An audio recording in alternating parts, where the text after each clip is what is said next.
Now, in everyday life, there are things you do repeatedly without thinking or putting much effort into it, like eating, drinking, sleeping, that sort of things. Well, it looks like when it comes to the girls of Gensokyo, even normal, everyday shit like that is taken to the extreme like it's bloody Damaku. Kinda impressive in my opinion, but still a little overboard.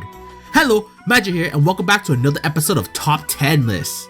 In this episode, we'll be showcasing pictures that depict normal and simple tasks into some of the most intense, elegant, and stylish ways of doing it.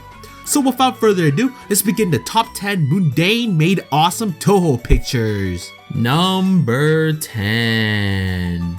For those who are not familiar with archery, the main thing you tend to use is a bow and arrow, a simple yet deadly weapon. The best and only way to utilize a bow would be to use your hands. One to keep the arrow locked in and the other to pull the string and release it, from my understanding that is. We don't exactly have many people using bows in the series, but Erin is one of them, and not only that, she shows us a different style to use it, if you will. Not how I'd imagine the Sage of the Moon, the motherfucker who cured death, to be handling a bow. Aside from the fact that it looks bloody ridiculous, I do have to give her the props on the fact that she's standing still with one leg, since the other is being used to hold the bow in place. Although I'm going to advise that you don't do it, your entire body will thank me for it. Number 9. So in the morning, if you eat breakfast that is, people eat cereal, or they can go for eggs, toast, bacon, and coffee. There are a lot of variations throughout the world, but the main point is that all countries have some sort of meal they prefer to eat in the morning. For these girls, this is their preferred meal. Now, I've never had natto, as the idea of eating beans in the morning isn't something I can imagine, but I might give it a shot given how these two make natto seem so epic. The way Ramilia is simply stirring her natto, with Sakia bending down and presenting it to her lady like it's fucking gold. And just the look in their eyes as they stare at what appears to be the sun is intensifying. Why Ramilia is outside looking at the sun while she's a vampire, I may never know. But I've given Natto a better opinion, for the most part anyway. Number 8. Kokoro, if you recall from Hopeless, is a pretty tough gal. How tough we talking here? I mean, when you can beat bloody Reimu, Byakuren, and Miko at the same time, that means you ain't fucking around. Well, it appears that Kokoro in fact did not do it alone, and she had help in the battle. Let me show you. I mean, help is help, I guess? I don't exactly know how practical it would be in battle, since you have to worry about 5 people trying to move simultaneously. And don't forget, Hopeless was an air battle, so I highly doubt 5 random dudes from the human village are going to be able to fly. Now that I'm thinking about it, Kokoro is even more badass after seeing the ridiculous handicap she has when it comes to simply moving. Kokoro deserves to be the new main character if she has to deal with this shit. Number 7. Now when you were a kid, you might have had an imagination and you were able to play with a lot of things, like rolling up newspaper and thinking that they were swords, or if you found a tree branch shaped something like this, you thought it was a gun. I had a lot of fun doing that and playing with my family. And the next picture shows us no matter how old you are, as long as you have imagination, things will always be fun. Aside from Junko looking hilarious and awesome from doing that, the best part is that I and my family partook in that when we were kids. We always felt like we had claws when we did that, and whenever we got bored, we ate it. The best of both worlds. Junko is one smart gal, I'll give her that. Number 6. In life, we have skills that are either useful or not useful. Being able to read quickly is a very useful skill. It would certainly be handy when it comes to reading all the facts I got to deal with. We then have the useless skill. I remember having them. One of my favorites was my ability to balance a textbook on my head and even walk towards other classes with it. Mind you, I was going much slower when it happened, but I still accomplished it nonetheless. Don't know if I can do it nowadays, but it would be cool to try in the future. Anyway, this girl too has a useless ability, but it's bloody awesome, that's for sure. And here I thought balancing a book was impressive. Fuck that shit. Futo got me beat. Holding a plate while you're trying to balance another that's sideways while you're spinning 3 other plates is no easy feat. I swear, Futo should join Gensokyo's Got Talent. I'm sure she'll do well. Number 5. I'm sure one thing you've learned to love after maybe neglecting it when you were younger is sleep. After growing up, I swear, I wish I could go back to being a kid and sleep much more. But alas, I ain't no time traveler. Yet, anyway. As awesome as sleeping can be, it's really simple as all you have to do is lay in your bed, shut your eyes for a bit, and you'll eventually go to sleep. For some, they take sleeping as an art form of sorts. I ain't going to lie. The way Magi elegantly falls into her futon should be considered an Olympic sport.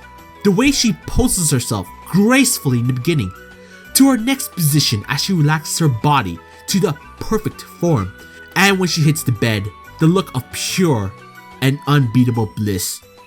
Now that's how you sleep with style. Number 4. We were just talking about sleeping, so it couldn't hurt to roll with it. Simply put, when we love to sleep, we'll do anything to continue doing so. Some love to sleep while ignoring their job. Don't do that, by the way. And some will rather take a knife to the face to get some extra dreaming time. Again, don't do that, if you can survive that to begin with. The next person showcases that she really doesn't want to wake up, and more importantly, leave her bed.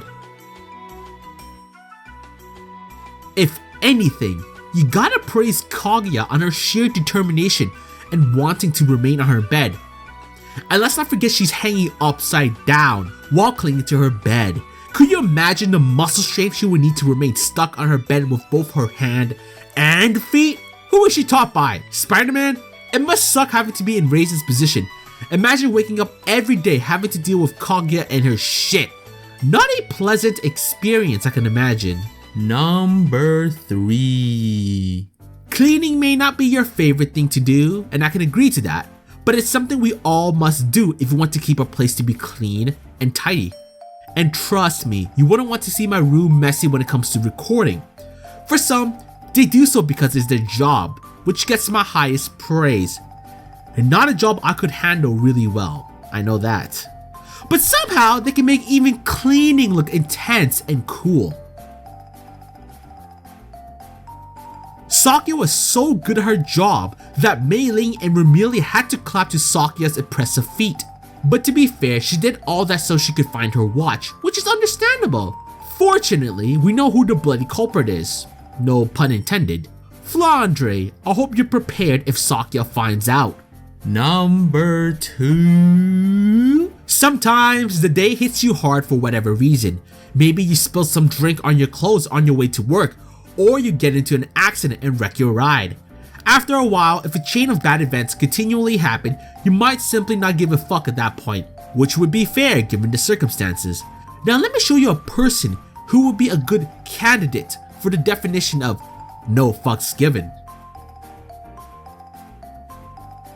At the very least, that's gotta be a top 10 for zero fucks given. Flying on a broom thousands of meters is one thing. Doing it upside down with only your legs to support you, half bloody naked mind you. Not only that, since she's above the clouds, I can imagine that the temperature would be freezing at this point, especially for her fucking naked top. Or bottom, I should say technically. And the worst part of all, the hat that's just chilling mindlessly near the end of the broom. I don't know why, but that pissed me off the most. If only Aya were here, she'd get the scoop of a lifetime. Extra, extra! Human magician loses her shit as she's flying upside down above the clouds, with her hat randomly placed on the broom. That would be a long title, but appropriate. Number 1. Now think back in your life, what made you excited the most at that time? If I had to narrow it down for me, it was getting Brawl for the Wii or hitting the max level in WoW, which was 80 when I did it. Good times, good times. And whatever you guys experienced, I'm sure it was similar to mine in terms of awesomeness. But for some, the reactions were much more intense than mine, that it makes me pale in comparison. Delicious rice! Holy damn! Chill, girl! I know rice is amazing, trust me. I'm Asian, as you can bloody tell, so I can vouch for that. But bloody fuck! Yuyuko is losing her shit from just rice balls. She makes it look like Gordon Ramsay himself made those. Okay, to be fair, I might react a lot if you were to do so, but not to the same extent as you. You look more happy than those couples who learned that they're having a baby. I'm not for sure if that's a good or bad thing you're this happy because of rice. To each their own, I guess. But yeah, hopefully you guys enjoyed this episode. Which pictures do you think made everyday life a little more intense? Do you think Futo was freaking bawling when she was balancing all those plates? Do you think Momiji had the most elegant way of sleeping? Or are you going to think twice when you eat rice, wondering if it's actually that good? If you guys enjoyed this episode, please give it a like and subscribe. Or else Yuyuko might raid my home and take all my rice. And given her reaction, I wouldn't doubt her. Either way, this is Magi and thanks again for watching.